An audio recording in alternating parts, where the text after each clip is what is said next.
정부가 올해 산 마늘 수급 불안 사태를 방지하기 위한 특단의 조치를 내놨습니다.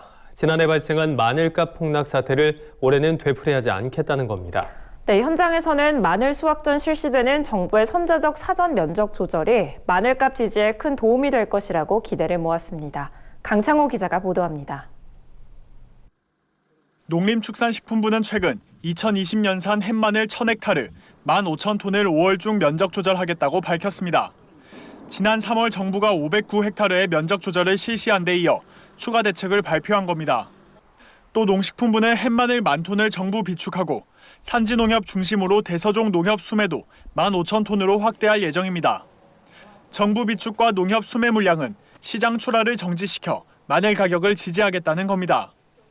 한국농촌경제연구원은 올해 산 마늘 재배 면적을 평년보다 3% 늘어난 25,376헥타르로 전망했습니다.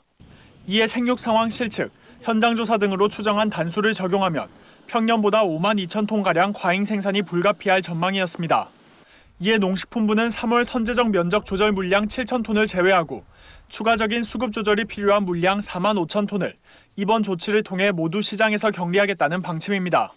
이번 마늘 추가 대책은 본격적인 수확기에 앞서서 수급 조절이 필요한 최대 물량을 시장 격리함과 동시에 적정 재배 면적 관리를 위해 농가와 지자체의 수급 관리 참여를 유도하는 조치도 병행하는 데 의의가 있습니다.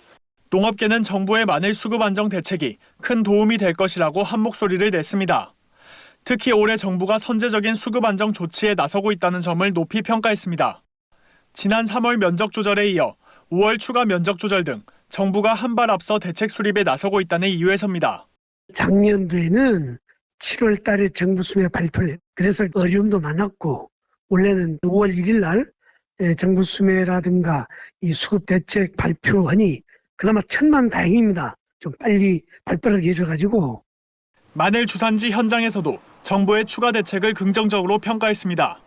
그러며 농산물은 생산량에 따라 가격의 변동성이 큰 만큼 수확기 이후 시장에서의 마늘 가격에 따라 적절한 후속 조치도 필요하다고 강조했습니다.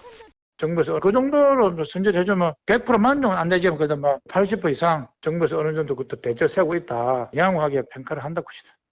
한편 정부는 수출 등 수요 확대를 추진하고 7월 출범 예정인 마늘 의무자조금 단체 중심으로 자율적 수급 조절도 적극 실시할 계획입니다. MBS 뉴스 강창호입니다.